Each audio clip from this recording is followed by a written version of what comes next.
Assalamualaikum warahmatullahi wabarakatuh. Waalaikumsalam warahmatullahi wabarakatuh. Bismillahirrahmanirrahim. Alhamdulillahilladzi anzalal Qur'an hudan linnas wa bayyinatin minal huda wal furqan. Amma ba'du. Yang sama-sama kita hormati dan kita muliakan ibunda tercinta kita, Ibu Hajah Asnah Ismail, yang kita doakan mudah-mudahan Allah senantiasa panjangkan umurnya, amin, sehatkan badannya, amin, kuatkan iman dan Islamnya, berkahkan rezekinya, sehingga bisa terus mendoakan dan membimbing kita seluruh keluarga besar.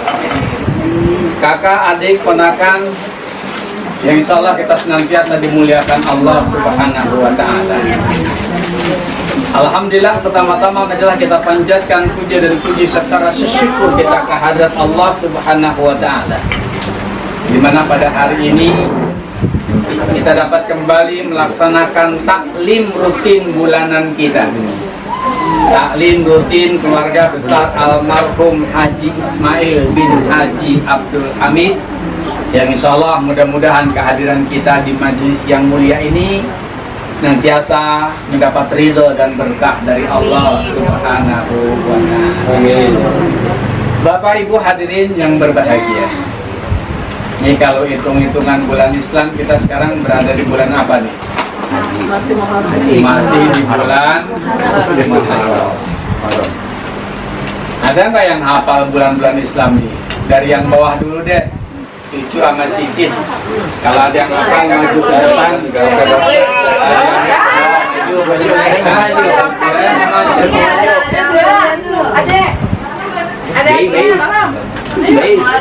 ayo hafalnya. Yang ada berhasil tebel loh, amplopnya tebel.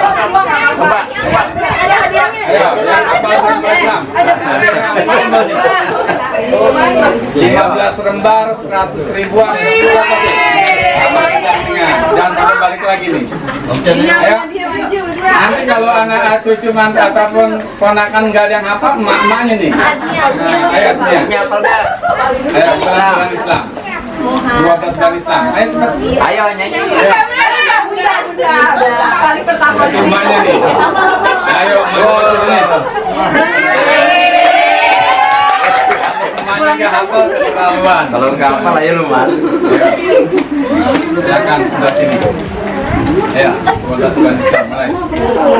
Safar, Rabiul Awal, Rabiul Akhir, Jumadil Awal, Jumadil Akhir, Rajab, Sya'ban, Ramadan, Syawal, Dzulqa'dah, Dzulhijjah. Nama pengajiannya. Bisanya dinyanyiin kalau nyanyi. Mau belajar 2 bulan. Ya, cucu sama cicit yang mau kebolehan bisa. Ayo, cucu atau cicit yang mau nampil kebolehan apa saja? Ayo, hafalan aja.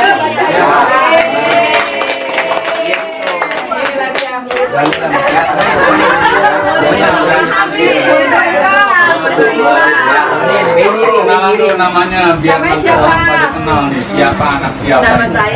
Nama saya Katenus Kamaulidah, kelas 5. Yunda. Mamanya Brenda Kurnia. Bapaknya? Doni. Doni jadi anak pesantren bapak dan ibu. Apa yang mau ditampilkan? Ayat kursi. Dengerin.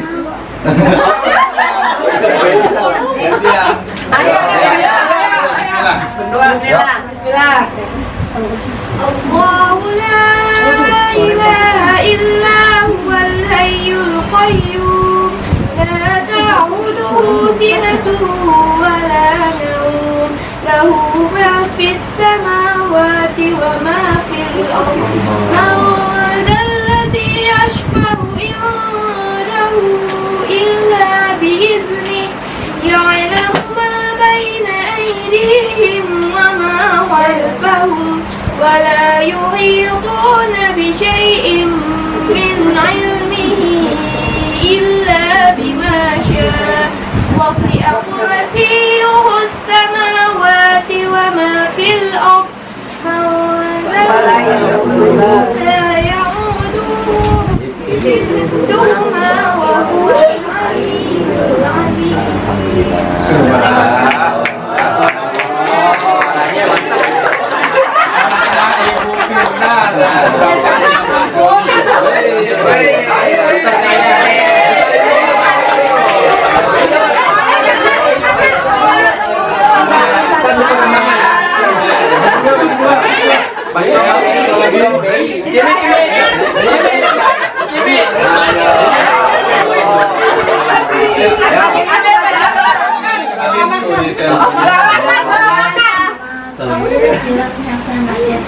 Kelas 3 umurnya 9 tahun. Iya. Bapak Doni. Bunda Firda Kurnia. Ayo, berarti adiknya ya. Mau apa tampilan kebolehannya? Siapa? Baca sama surat. Apa ya? Baca kursi lagi. Kencang suaranya. Maju.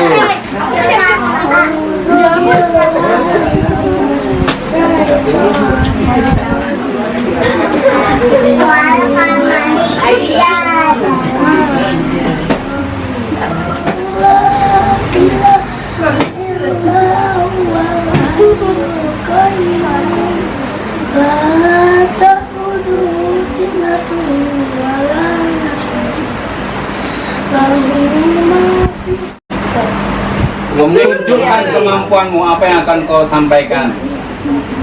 Baca surat Al-A'la. Ayo kita dengarkan. Saya juga mau jadi penonton dulu ya. Surat Al-A'la. Pegang.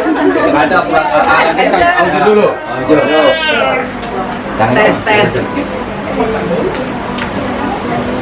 Kok nggak suara? Oh.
Abinya ini kagak apa lagi ya?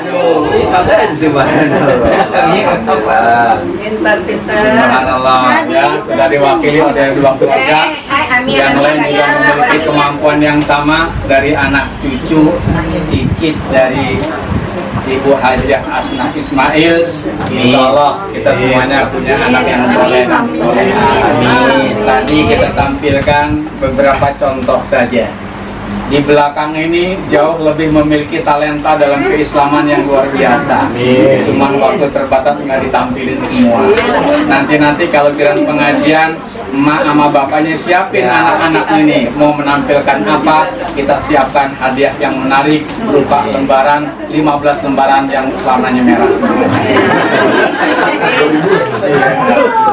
Tadi emaknya udah tampil, katanya. Nanti bapak juga bisa tampil. Baik Bapak Ibu hadirin yang insya Allah senantiasa kita dimuliakan Allah Subhanahu Wa Taala, ibunda tercinta kita Ibu Hajah Asna Ismail. Setelah tadi kita melihat beberapa tampilan anak-anak kita, ini menjadi sebuah indikasi bagaimana keadaan anak-anak kita ke depan. Ya, jangan sampai anak-anak kita saat ini buta agama, jangan sampai anak-anak kita sekarang ini tidak kita ajarkan Islam, Jangan sampai anak-anak kita ke depan tidak punya masa depan yang gemilang. Karena apa? Maaf, ini kita kan baru saja memperingati hari ulang tahun proklamasi kemerdekaan yang ke-77.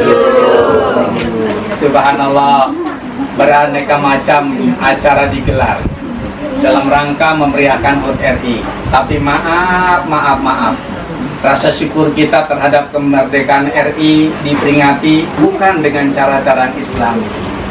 Ada yang menggelar acara dangdut ria, joget semalam suntuk, betul? Ada yang main lomba, yang lomba juga terkadang tidak Islami. Bayangkan seorang wanita di belakangnya dipakein balon, dipecahin sama yang dari belakang. Nauzubillah min zalik. Banyak kegiatan-kegiatan yang tidak sesuai dengan cara-cara yang Islami. Bukan itu rasa syukur, tapi bisa jadi itu merupakan bentuk rasa kufur kepada Allah Subhanahu wa ta'ala. Rasa syukur kepada Allah adalah dengan cara mengucapkan alhamdulillahirabbil alamin, dan yang terpenting adalah mengisi kemerdekaan ini dengan hal-hal yang positif. Bapak Ibu hadirin yang berbahagia, maaf, ini kita merdeka kan bukan hadiah dari penjajah ya, bukan. Kemerdekaan Republik Indonesia ini juga bukan diperoleh dengan cara yang mudah, semudah membalikkan telapak tangan, juga bukan. Tapi diperoleh melalui perjuangan yang panjang dan melelahkan, bercucuran keringat darah dan air mata, dan bahkan tak terhitung berapa banyak nyawa yang jadi korban dari putra-putri terbaik bangsa yang gugur di medan perang. Betul? Maaf, kita kan dalam pelajaran di SD, SMP dulu ya, kita kenal tuh nama-nama pahlawan-pahlawan yang gugur di medan perang memimpin perang. Ada Jenderal Sudirman, siapa dia? Pemimpin perang gerilya. Ada Pangeran Diponegoro, dari mana dia? Pulau Jawa. Ada Patimura, dari mana dia? Maluku. Ada Sultan Hasanuddin, dari mana dia? Makassar, Sulawesi Selatan. Ada Teuku Umar, dari mana dia? Dari Aceh. Dan banyak lagi yang lainnya. Belum pejuang-pejuang muda wanita, ada Tut Nyadin, ada R.A. Kartini, ada Dewi Sartika, dan lain-lain sebagainya. Maaf, yang perlu kita ingat, para pemimpin-pemimpin perang yang telah mengomandoi perang dalam mengusir penjajah, itu banyak di antara mereka adalah para ulama. Bukan berarti mengecilkan arti mereka yang non-Islam. Tapi fakta sejarah mengatakan para pemimpin-pemimpin perang yang menggerakkan dan mengomandoi perang mengusir penjajah itu dulu para ulama-ulama. Mereka lah yang memimpin perang, mereka juga mampu menanamkan Islam, mereka juga bisa mensiarkan Islam. Mereka para ulama kita bisa memasyarakatkan Islam dan mengislamkan masyarakat, sehingga di Indonesia Islam itu mayoritas. Dalam Al-Quran digambarkan dalam surat Ibrahim ayat 24-25, kata Allah, alam tara kaifa daraballahu masalan kalimatan thayyibatan kasyajaratin thayyibatin asluha sabitun wa far'uha fis sama tu'til kullaha kullahinin bi'izni rabbiha wa yadribullahu amsala linnasi la'allahum yatazakkarun. Kata Allah, tidakkah kau melihat bagaimana Allah membuat perumpamaan kalimat yang baik ibarat pohon yang baik, akarnya menghujam ke bumi, rantingnya menjulang ke langit, dan setiap musim menghasilkan buahnya dengan izin Allah. Demikianlah Allah buat perumpamaan agar manusia selalu ingat. Jadi kita ini sekarang lagi nikmatin buahnya. Buah apa? Buah hasil perjuangan orang-orang tua kita dulu. Berupa apa? Alam kemerdekaan yang kita rasakan sekarang ini. Tapi yang wajib sekarang kita lakukan apa? Dari penjajahan berupa invasi militer dari negara-negara lain. Kita ada merdeka dari Belanda, kita sudah merdeka dari Inggris, kita sudah merdeka dari Jepang. Tapi maaf, kehidupan kita masih terbelenggu oleh berbagai macam bentuk penjajahan. Ekonomi, kita kaya, tapi apakah makmur rakyat kita? Tidak.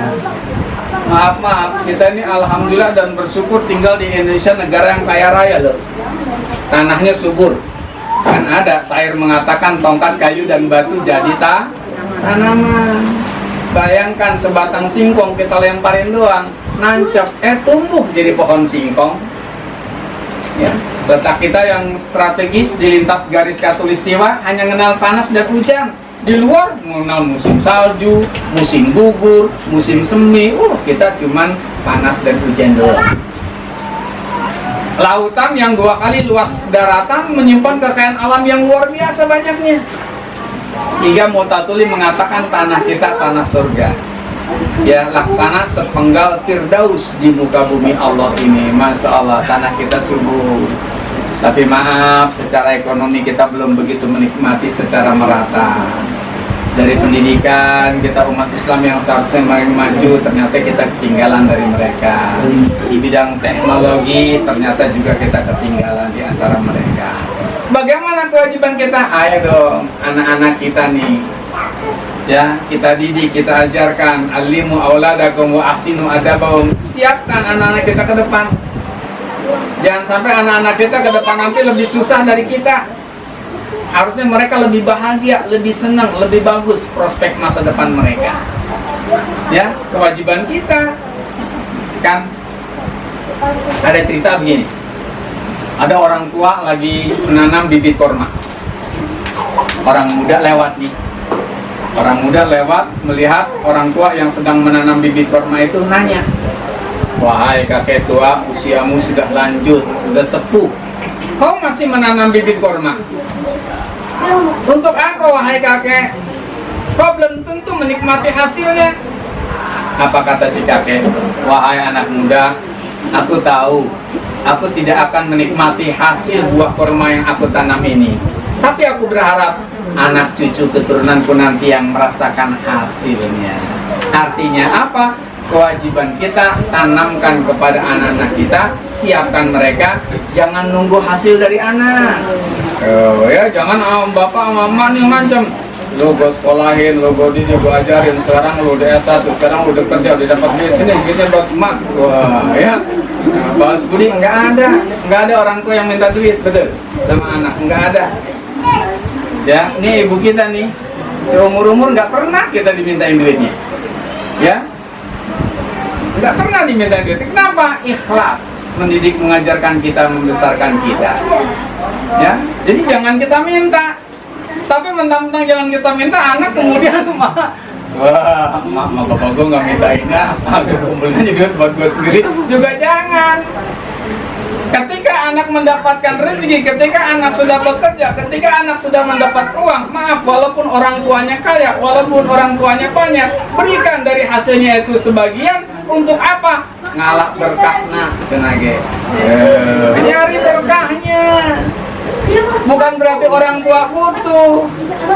Orang tua mungkin uangnya udah banyak, tapi berikan hasil yang kita dapatkan, sebagian yang kita bisa berikan. Untuk apa? Nyari berkah.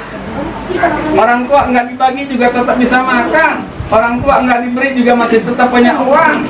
Tapi maaf, pemberian anak sekecil apapun, orang tua akan merasa bersyukur dan mendoakan. Itulah pancingan keberkahan buat anak-anak kita. Amin ya rabbal alamin. Ayo, jangan sampai orang tua kita sampai tidak menerima pemberian uang dari kita.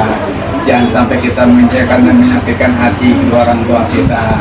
Apalagi jangan sampai mentang-mentang kita hidup sudah mandiri, sudah subur dan makmur, sudah kaya dan raya, sudah berumah tangga, kita mengecilkan hati kedua orang tua kita. Jangan.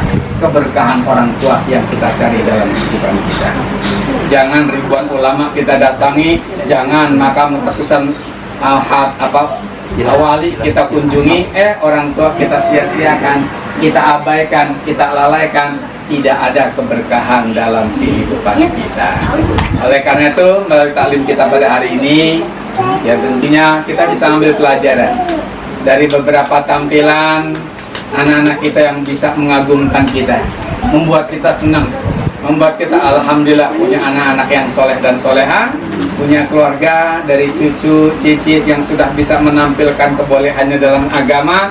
Insya Allah ringan pertanggungjawaban kita di hadapan Allah Subhanahu wa ta'ala. Karena itu mudah-mudahan pada setiap pengajian, setiap taklim kita bisa mampu menampilkan talenta dari anak-anak kita, kebolehannya dalam agama, untuk memotivasi yang lainnya supaya harus berlomba-lomba.